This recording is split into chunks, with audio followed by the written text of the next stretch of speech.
प्राण है। सीता का बाह्य रूप तो अच्छा था ही और शील के कारण प्रसिद्धि थी। आप सोचो, माता सीता कितने संकट में रही, रावण के यहाँ कितने महीनों तक बनी रही, रावण ने सब प्रकार से सताया, प्रताड़ित किया, भूखी प्यासी रही। 11 दिन तक सीता ने अन्न ग्रहण नहीं किया था, पता है आपको?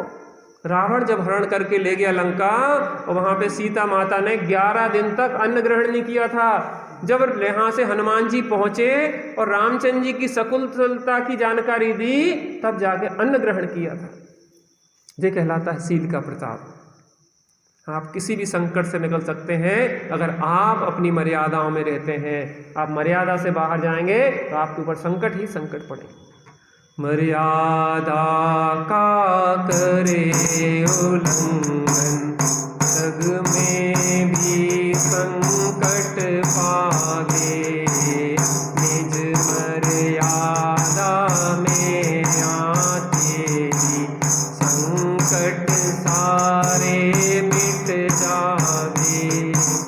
निज स्वभाव सीमा में आओ, पाओ विचल मुक्ति मही। ब्रह्मचर्य बिन जीवन निर्जन, बात करूं मैं खरी खरी। ब्रह्मचर्य की अद्भुत महिमा आज बताऊं भली भली। ब्रह्मचर्य बिन जीवन निष्फल, बात करूं मैं खरी खरी। बच्चों को हम शिविर में दिलवाते हैं नियम कि स्वाधारा संतोष और विवाह पूर्व ब्रह्मचर्य। विवाहित को नियम दिलवाते हैं स्वाधारा संतोष, स्वापति संतोष, और अविवाहित को दिलाते हैं कि विवाह पूर्व ब्रह्मचर्य, काय से मैथुन का त्याग। इससे आप बहुत बच जाते हैं। दुनिया में कितनी ही गंदगी चलती रहे, कितनी ही गंदगी चलती रहे। हम प्रीसु पूना में रहते तो हम प्रीसु से बात करते, तो अपनी प्रीसु ध्यान रखना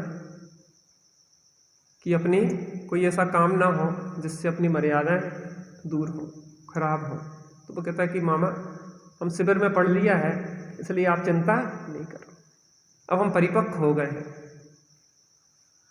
और हम उन बच्चों के, युवाओं के बीच में रहते हैं जहाँ की जे मर्यादाएं शील की कुछ नहीं होती हैं, लेकिन वो हमें जे इस तरीके से दिखाना चाहते हैं कि अरे ये तो, लेकिन हम बहुत गर्व महसूस करते हैं कि ये किस पागलपन में लगे, किस पागलपन में लगे।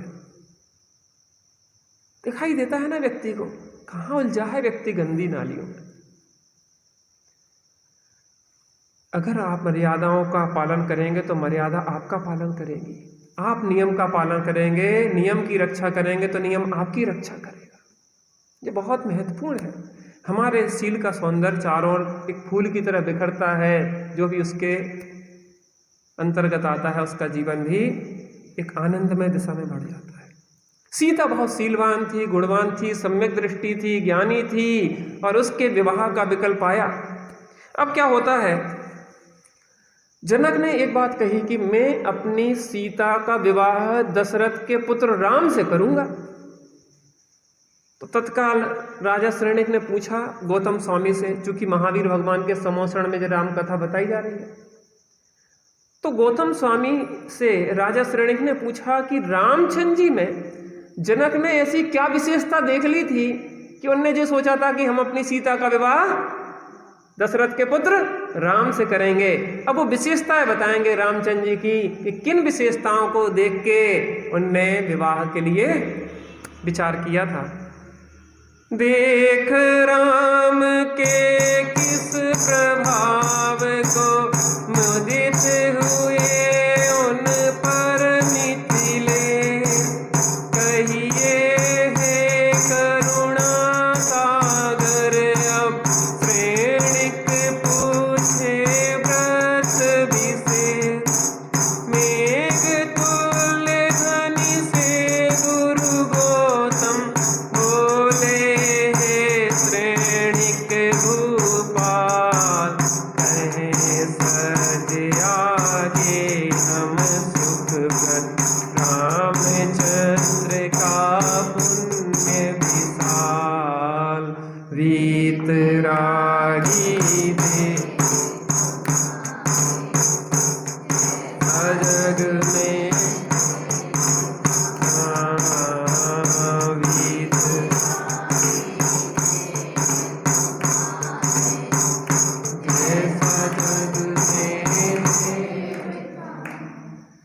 जैसे ही पूछा कि रामचंद्र जी की क्या विशेषताएं थी, तो उन्होंने कहा एक विशेषता हो तो बताएं। रामचंद्र जी में विशेषताएं थी। आज व्यक्ति एक एक इंच के पीछे लड़ा मर रहा है, और रामचंद्र जी ने अपने पिताजी के वचन के लिए पूरी संपत्ति छोड़ दी। माता कैकेयी ने वनवास नहीं दिया था राम को, राम ने वनवास चुना था, क्योंकि मेरा भाई यहां पे मेरे होते हुए राज नहीं कर पाएगा। भाई का प्रेम देखना है तो भरत का प्रेम देखो, भरत राज लेने के लिए तैयार नहीं थे। भाई ऐसा नहीं हो सकता, आप योग्य हैं हर प्रकार से, और आपके होते हुए मैं राज नहीं कर सकता। तो राम ने कहा देखो, बात राज्य की नहीं है, बात पिता के वचन की है। काय की है? पिता के वचन की बात है, यहां राज्य की बात नहीं है। ना तुम राज्य चाहते हो, ना मैं राज्य चाहता हूं, बात होती है वचन की। क्योंकि राम भी शायद सम्यक दृष्टि, भरत भी सम्यक दृष्टि ज्ञानी, राम भी तद्भव मोक्षगामी और भरत भी तद्भव मोक्षगामी, और कैकेयी भी सम्यक दृष्टि। सबसे पहले दीक्षा आरिका की ली थी तो वो कैकेयी ने ली थी। क्या कहे, कर्मोदय की बड़ी विचित्रताएं हैं संसार में। कर्मोदय की विचित्रताओं के बीच में हम सब मोहरे दिखाई देते हैं कई बार। ऊपर वाला पासा फेंके, नीचे चलते दाव। कर्म का उदय पासा फेंकता है और यहां दाव चलना पड़ता है। कर्म का उदय बहुत विचित्र है। सम्यक दृष्टि कैकेयी को यह विचार नहीं था कि राम को जंगल भेज दें, यह विचार नहीं था कि राम राज ना करे। विचार इतना था कि जब दशरथ को वैराग हुआ और दशरथ के साथ भरत भी दीक्षा लेने जाने लगे, इतना सा विकल्प आया कि भरत को मैं कैसे रोकूं। ये सब योजना भरत को रोकने की थी, राज्य की चाह नहीं थी। और भरत को रोकने का और कोई उपाय नहीं दिखाई दे रहा था। राज्य की उलझन में उलझा दिया जाए तो फिर क्या होता है, वो उससे निकल नहीं पाएगा, दीक्षा नहीं ले पाएगा। और वो वचन जो था, उस वचन को मांगा दशरथ ने, कोई बात नहीं, ठीक है। राम ने भी कहा कोई बात नहीं, ठीक है। पता, जीवन में बहुत सारे अनुभव सीखे जाते हैं। प्रतिकूलता जितना हमें सिखाती है, अनुकूलता तो गाफिल कर देती है। प्रतिकूलता में, पाप के उदय में व्यक्ति जितना सजग होता है, पुण्य के उदय में सजग नहीं होता, गाफिल हो जाता है। रामचंद्र जी ना होते, रामचंद्र जी की आज लौकिक दृष्टि से पूज्यता नहीं होती अगर रामचंद्र जी अपने पिता का वचन का निर्वाह नहीं करते। वे नहीं जानते कि क्या है, क्या होगा, क्या नहीं होगा। उन्होंने कहा कि पिता ने जो बात कही है, हमारा काम है उसका पालन करना। भरत, क्या काम है हमारा? पालन करना। और उस बात में भी कोई रहस्य होगा। क्या कहा? क्या होगा? रहस्य होगा कोई ना कोई। बिना रहस्य के कुछ नहीं होता। जो होने योग्य होता बस वो ही हो रहा है, जो होने योग्य होता बस वो ही हो रहा है। स्वयमेव इस जगत का सब काम हो रहा है। स्वयमेव इस जगत का सब काम हो रहा है। हमको भी धीरे धीरे स्थान हो रहा। एक कहानी सुन रहा था आज कि एक माली राजा के पास रोज फल लेके जाता था। फल लेके जाता था तो उसके बाग में उस समय अंगूर बहुत अच्छे थे और नारियल बहुत अच्छे थे। तो उसने अंगूर की टोकरी भरी और उस दिन नारियल नहीं ले गया। रास्ता भर सोचता रहा कि नारियल और ले जाते तो राजा प्रसन्न होते, लेकिन वहां पहुंच गया, टोकरी राजा के सामने रखी और राजा एक अंगूर खाता था और एक माली के सिर पे मारता था। क्या करता था? एक खाता था और एक माली के सिर पे मारता था। एक खाता था क्योंकि कोई उलझन में उलझा था, उसको कुछ समझ में नहीं आ रहा था, कहीं दिमाग कहीं था और खा रहा था अंगूर। एक खाता था और एक माली के सिर पे मारता था और वो प्रसन्न होता था, भगवान आपने कहा धन्य है, धन्य है। राजा के जब थोड़ी देर बाद जब उपयोग गया तो कहले धन्य है, धन्य, हम तो तुम्हें अंगूर मार रहे हैं। कहले महाराज हम इसलिए कह रहे हैं कि हम पहले नारियल ले आ रहे थे और अचानक मन बदलाव का लेता है, अंगूर लेता है। अगर आप नारियल मार देते तो मूड़ी फूट जाती है कान में। तो जो होता है, जो होने योग्य होता बस वो ही हो रहा है, स्वयमेव इस जगत का सब। रामचंद्र जी ने स्वीकार कर लिया, सीता ने स्वीकार कर लिया, लक्ष्मण ने स्वीकार कर लिया, भरत ने स्वीकार कर लिया, जो होने योग्य होता बस वो ही हो रहा है, जो होने योग्य बस वो ही हो रहा है, स्वयमेव इस जगत का सब काम हो रहा है, स्वयमेव इस।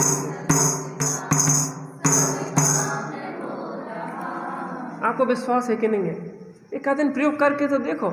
एक व्यक्ति ने कहा कि स्वयमेव इस जगत का सब काम हो रहा है, तुम करने धरने वाले नहीं। कहले अच्छा, हम ना करें तो ऐसे कैसे हुई है? आज हम रोटी नहीं खाते, भगवान खिला दे, अगर भाग्य में हुई तो खा लें। कहले हम नहीं खाएंगे।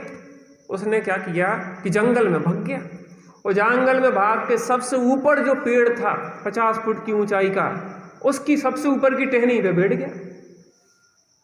कहाँ पे बैठ गया? क्या नाम तुम्हारा?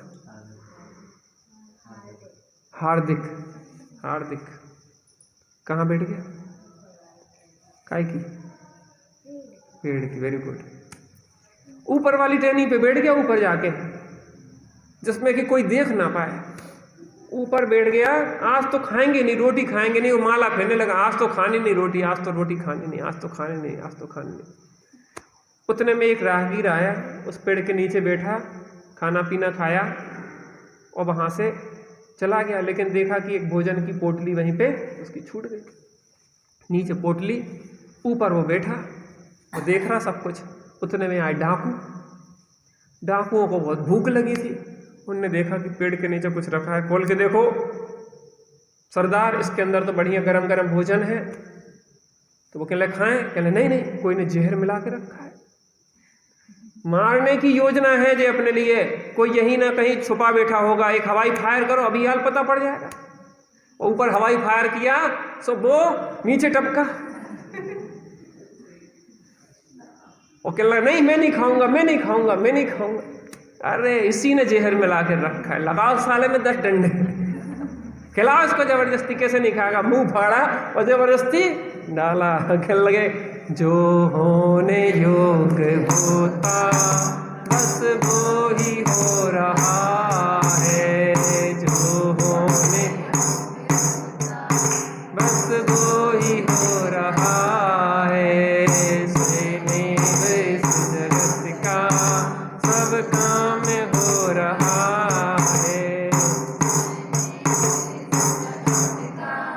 सब